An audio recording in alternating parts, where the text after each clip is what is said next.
Hi there, you're watching The Appreciationist. My name is Peter Hartman. Hi, I'm Valerie Soule. Welcome, everyone. And tonight we're talking about surrendering.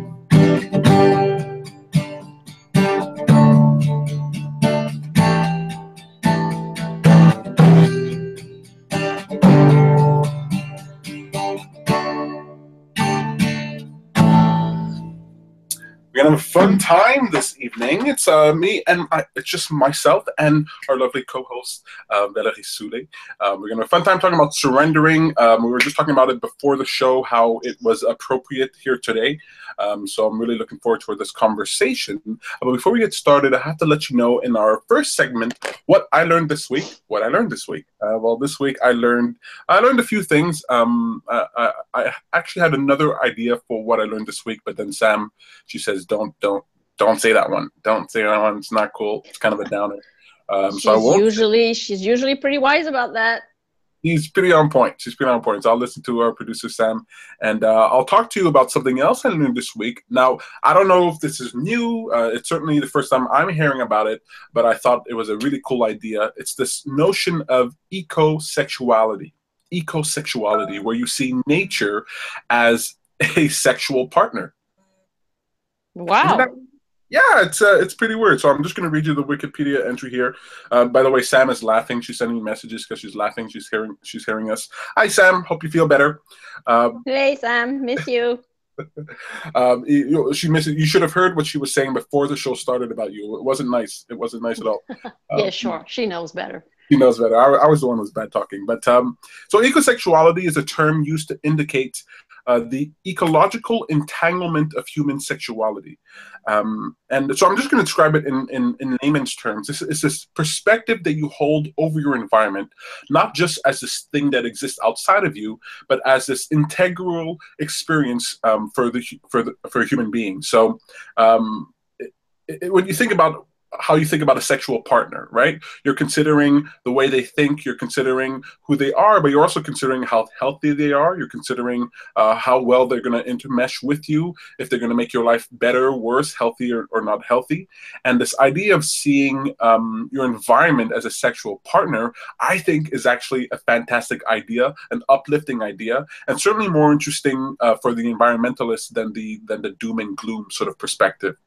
This idea came out of a union between an environmentalist, Elizabeth Stevens, if I'm not mistaken, and actually a porn star named Annie Sprinkle. They came together, and when you put an environmentalist and a porn star together, you get eco-sexuality. And I thought it was a pretty cool idea.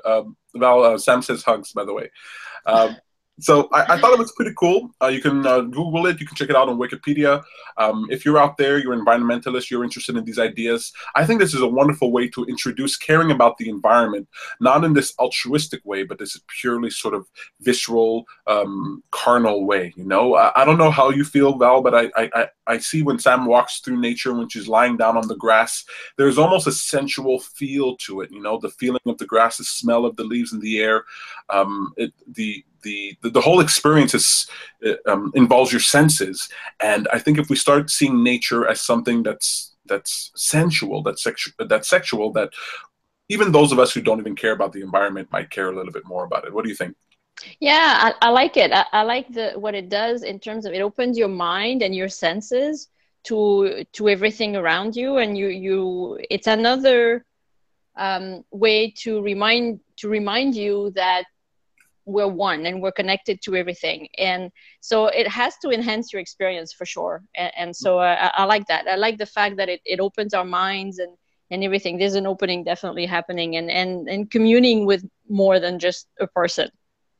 So I like that. I like it too. I remember walking by trees and just feeling the bark on the tree and loving the sensation. Yeah. And yeah. It's pretty cool. I looked up some pictures about ecosexuality. They are safe for work, but they feel very naughty. You should definitely Google it out because they're doing some, they're posing on grass and they're posing on tree branches and stuff like that, and they're being provocative. It's completely safe for work, but it's pretty funny. So if you want to Google it, you can check that out. Well, that's it for what I learned this week. I learned a lot more. I learned something else that was pretty cool by my book. But again, it's Sam's fault that you won't get to hear it. Probably. Obviously, somebody has a hard time holding it back. Well, look, she made a pretty good case about it, and it's Good. not as fun as ecosexuality. I'll tell you that. So look, we're going to move on to the most important segment we do during the show, called A Moment of Appreciation. And that's where we look back at the past 7 days and we pick out something that we appreciate. It could be something easy, something that was easy to appreciate, that's fun, or it could be something that wasn't so easy, but that you can see the value in today. I said that 1,000 times, but today I kind of forgot my wording. It happens. It does happen. I think a little music.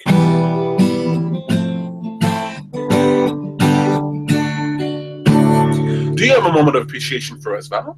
Yes, I've got two, if that's okay, since it's just the two of us. Yeah. Well, right now I'm at some friend's house as usual, and I'm sitting on their bed, and I'm watching the moon outside. It's right there, right in front of me, so it's absolutely gorgeous. Reminds me that I believe this weekend at some point I was walking at night, and the moon was just as beautiful as it is tonight. It was like really, I think it was a perfect half moon. And at the same time, I heard wild geese. I think that's how you call them in English. I don't know, but you know how they're migrating right now. Right. And so because I usually hear them at this time of year.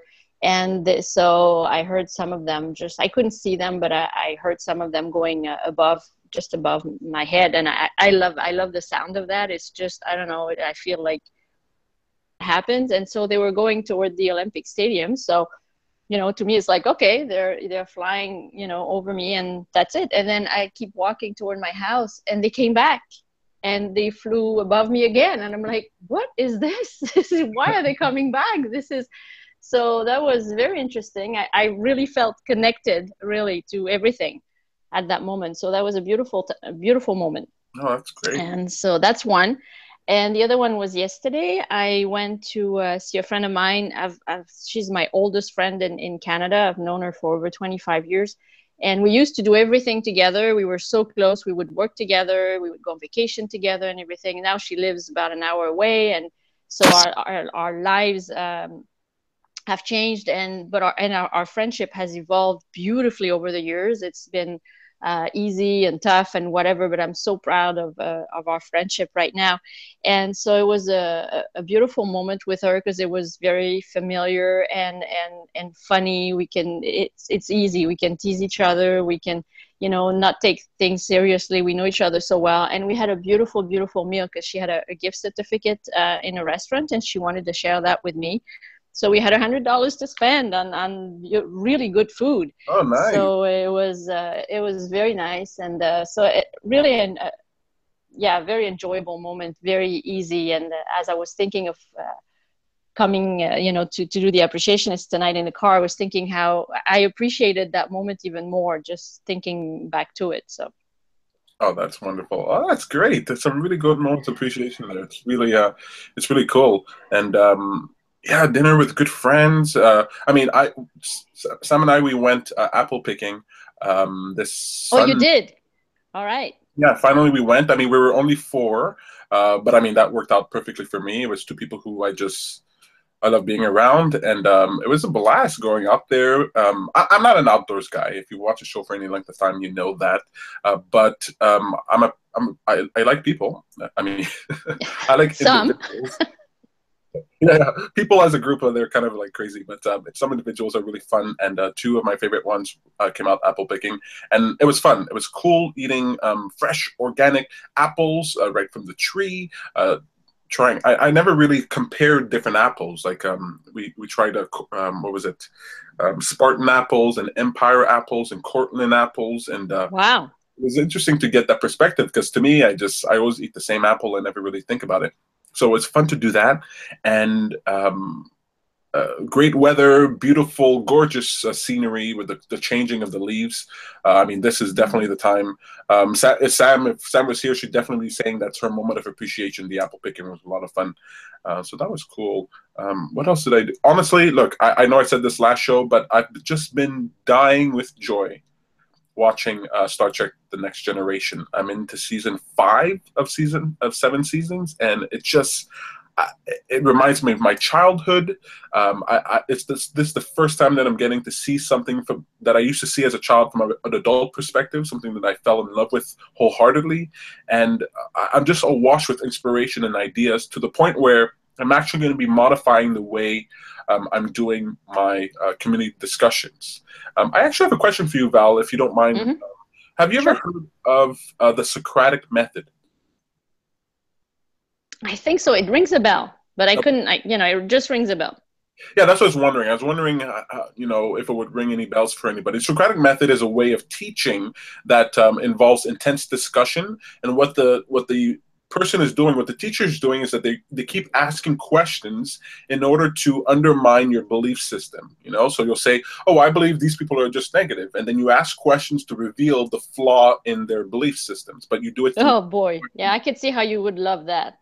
I think it'd be a lot of fun, and I think it'd be a more accurate description of my discussions. Sam was telling me, and we were talking about how my discussions are not the same as yours, Val, or Elvira, because people get to talk in yours, and mine it's pretty much out of the focus. So I'd like to do something where people come and they're on purpose. I'm on purpose, or we're on purpose challenging our beliefs, as opposed to just a discussion. So I don't know, watching Star Trek, immersing myself in this world again has put this sort of experimental mindset back in my brain, and I'm really eager to try it out.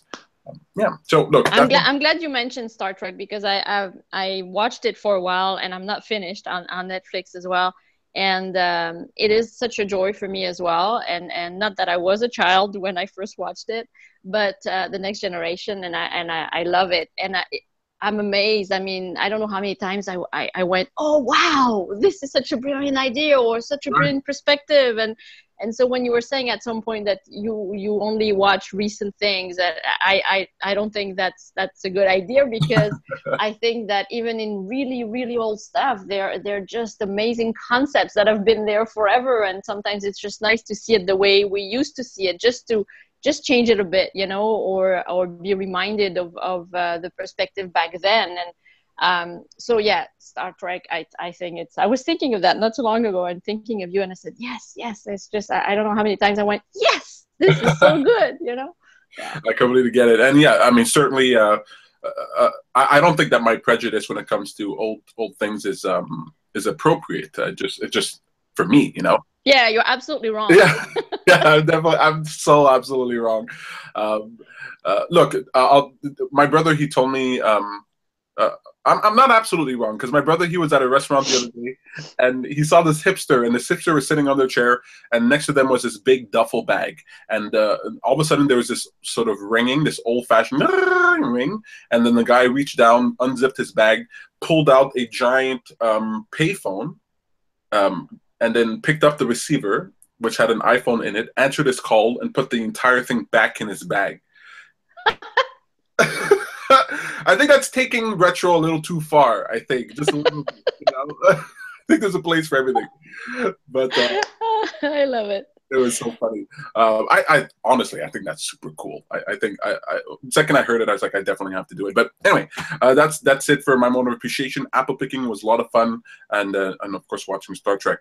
I want to let you know about our segment, What a Great Idea. What a Great Idea is where I point you towards a product, a service, a website, an idea that is deserving of your attention, because whatever you give your attention to becomes a greater part of your experience. So why not give your attention to some great ideas? I came across something super cool. I mean, super cool. There's this running app. Actually, I'll tell you how I came about it. I was looking for zombie apps to rival Pokemon Go. So, Val, I don't know if you've heard about Pokemon Go, but it's this craze where people are catching Pokemon on the street. I can't believe how popular it is. It's really insane. I don't want to play it because I don't want to get lost in the world of Pokemon. I have other things to do. I see people in the street. My brother and his wife go out at midnight until 2 in the morning catching Pokemon. It's really insane how it's taken over their lives. So I was looking for something that was zombie equivalent, because I'm willing to ruin my life for zombies. And I I couldn't find anything, but I did find an augmented reality zombie app. And what this does, it's called Zombies Run, and it's a running app. And you're hearing this story, this apocalyptic zombie story, and your job is to outrun the zombies. And so I thought it was an incredible way to encourage people to run, and people like me to go outdoors and walk and jog and run. But then I thought, well, there has to be a version of this app that's not zombie related. You know, not everybody's like me. And so there is an app, it's called Runtastic. Runtastic, you might have seen some ads out there, Runtastic. And if you click in one of the options, there's a story mode. And in the story mode, you have all these varieties of stories where you can run. You can run to save the world. You can run because you're in a mission in a tribal environment. You can run for motivation. There's all these stories that you can use that are beautiful, that you can pretend you're running in New York City. I mean, all these things where it encourages you and motivates you and provides a context in order for you to exercise and go out and run. And I was just listening to the previews there are today. There's one free one, but there's also ones that you can buy for $1, $1.50 or something like that. And I was listening to the previews of them, and they just sounded so beautiful. For one of them, for example, you're a savior of a tribe. You're journeying to this place called Yomluath, and you have to get there to sort of save your people. And I just thought running under that condition sounds like a lot of fun. It almost made me want to go outside and go running right now just to try out the app. I think it's it's beautiful that to really use your imagination that way. And I love it. I love it. It's such a great idea. Hi, Elvira. Hi, Elvira. Hi. Can you hear me? We can hear you. Okay. Can you see me? Well, we see your picture, but not you. Oh, okay, that's good. Because I'm not from home, so I decided to try. I don't know what you're talking about. I saw only the beginning, the appreciation moment. Yeah, well, we're going to be talking about surrendering in a second. Well, I think we're running out of time, but do you have a moment of appreciation for us? I have some. Yeah. So I had a vacation in August, end of August, and yesterday I finally put the video together. Like 10 minutes short video, and it made me it reminded me about my vacation, so I definitely appreciated it all over again. Then simple things like I don't know, professional teeth cleaning that I did today makes me appreciate everything even more. Yeah, that would do it. That's really cool. I like that one. Yeah. And of course the weather today, it's very beautiful, even though it's October, and I appreciate it. Usually I don't like the fall time, but this year is a little different. Very, very cool. Well, I like those moments of appreciation. I'm a little self-conscious now about my teeth. Thank you for bringing that up. I'm the only one on camera here. I'm being brave right now. I'm just kidding. Somebody's got to do it. Somebody's got to do it. Somebody's got to do it. Look, we gotta get to our topic real quick because we only have a few minutes left. So just so you know, the app is called Runtastic, and just click on Story Running in the options, and you can check out the stories. You can listen to the previews, and you can download whatever you're liking. Okay, perfect. Look, today we're talking about surrendering, and I've been thinking about surrendering, especially when it comes to being sick, because I've been under the weather for a little while now, and you've kind of sort of have to like give up the fight. You know, I want to work, but then I have to sort of like allow myself to relax and to heal. Have you experienced the need to surrender recently, whether it's to a person, to a physical condition, to something that you can't control? Yes. Val? We'll go with Val first. Yeah, I was telling Peter right before the show that the theme was perfect for me today, especially today because I was very aware I had to surrender. I have many jobs, and one of them is to sell books in French and in English, and you have to know that it's for two different companies. Well, I have a new customer for both those companies that just had everything bad that could happen to him for the first order that he placed with us. And the common denominator is me. And even though I did make one mistake in there are many more mistakes that were made because of new systems, because of so many like really unforeseen circumstances, and just everything kept going wrong for this guy. And as a result, there's a very good chance I'm going to lose this customer. I totally understand that, you know, from his point of view, the customer service is absolutely awful. I think that myself, I would probably give up on myself as well. So it's very, very hard for me to know that I've done absolutely my best. Even when I made the mistake, I really just didn't see it because we have a new system. So it was really an honest mistake.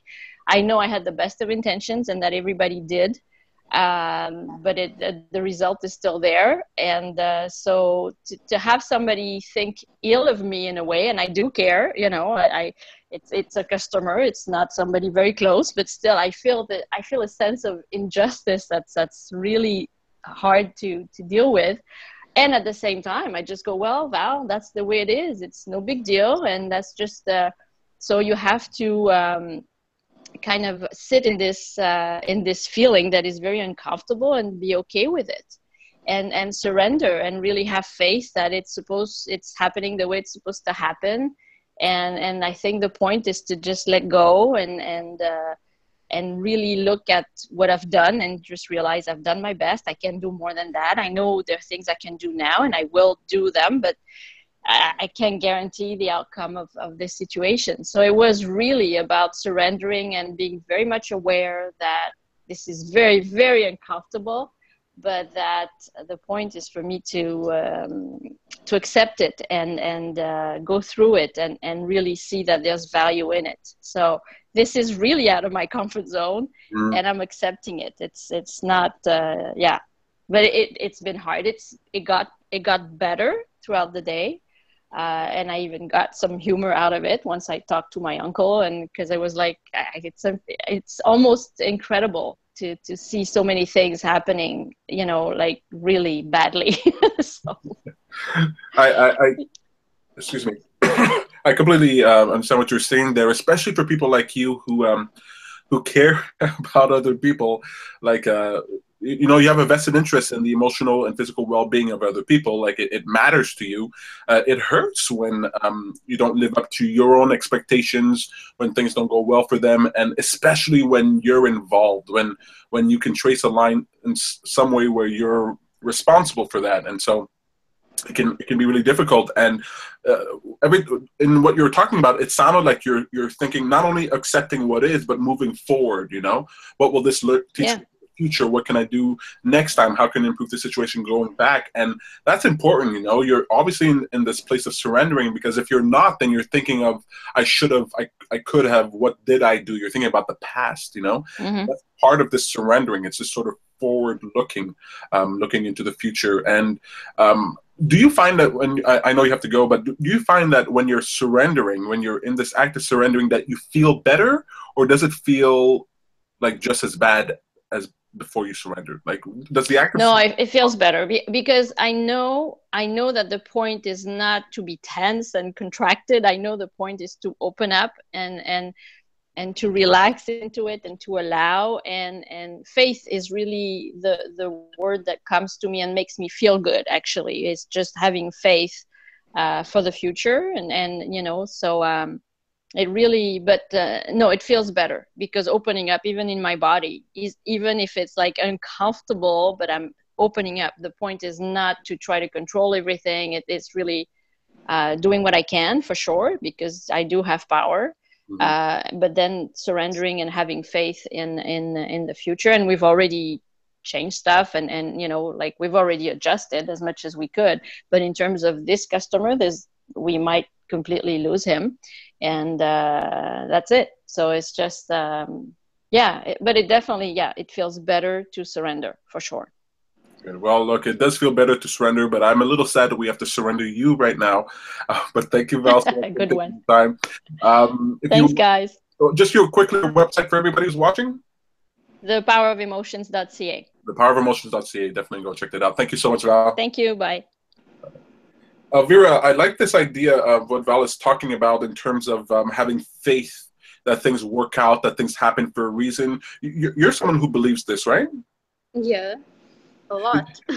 Does that help you with your surrendering, this idea that, you know, everything is happening for a reason, that there's a meaning for what's going on?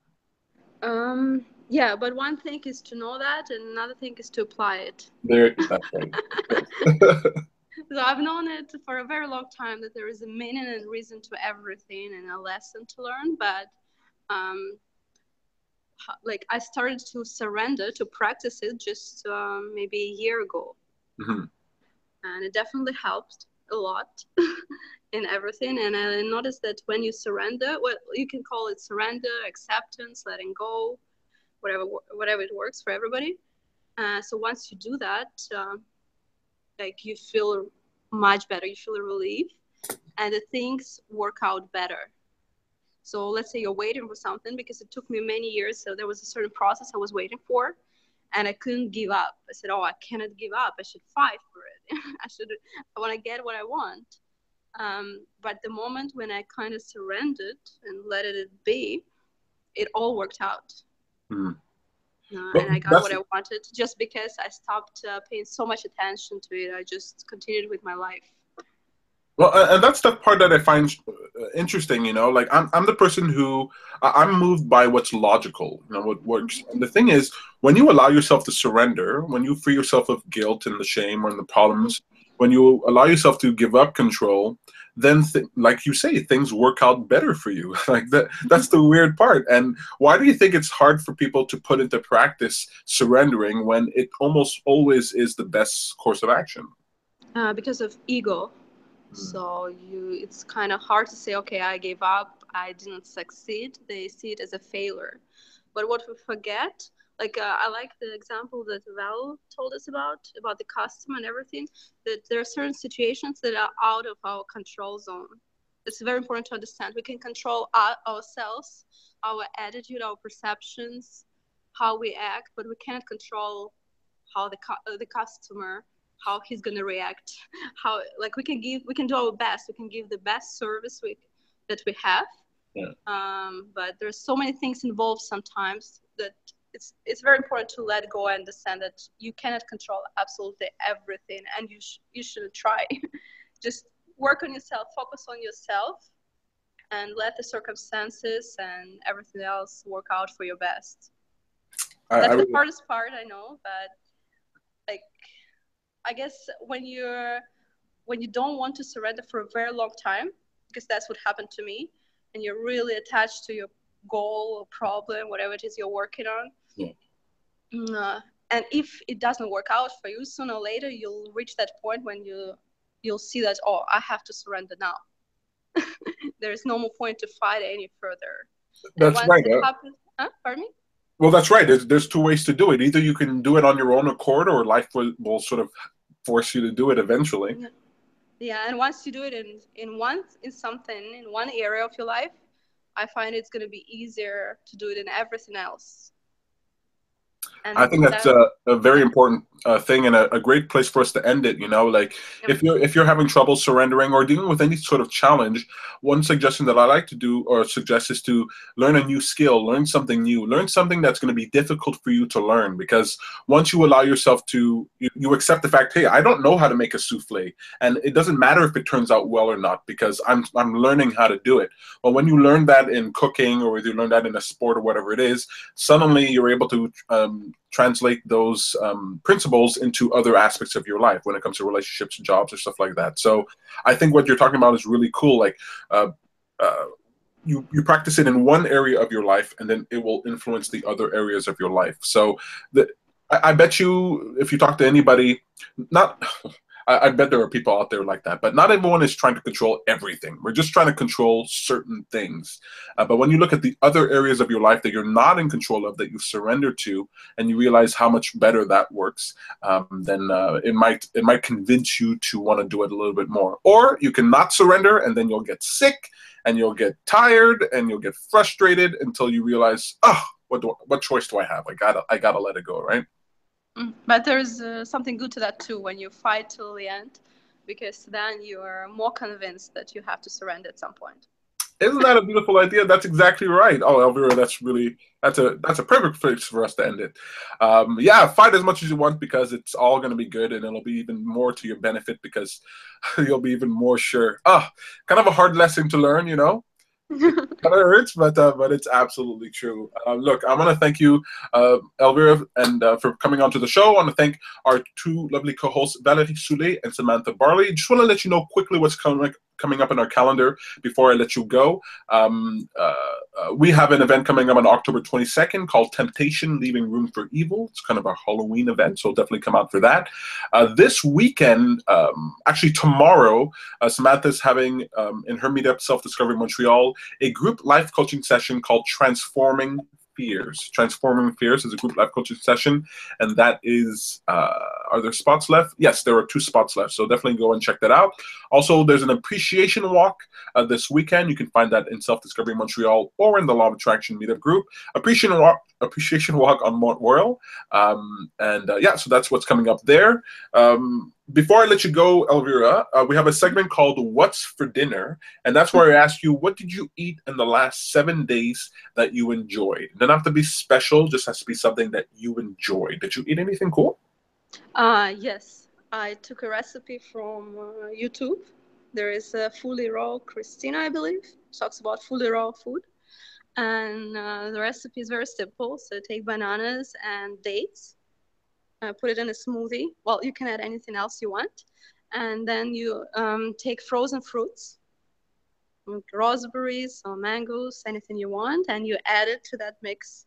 You mix it separately and you add it together, and it's kind of dessert ice cream, and it's very delicious, and it's better than any other junk food. Nice. That sounds cool. I think you gave someone an appetite there. Mine is not quite so healthy. I ate a poutine, and I don't know, something about the cold weather and good poutine. It just always makes me feel good. Comfort food, right? Look, I'm gonna eat my bad food until nature has its way with me, and then I'm gonna be the healthiest person ever, right? or dead, one of the two. Anyway, thank you so much for participating with the show. You can check out back episodes at Appreciationist.com. You can also find out more about Samantha Barley's meetups at Self-Discovery Montreal. You can go to samanthabarley.com there. Please check out Valerie Soule's website, thepowerofemotion.ca. You can find out about Elvira on the lawofattraction.ca. And please tune in next week for another exciting episode of The Appreciationist. Thanks. Take care. Thank you. Thank you. Bye.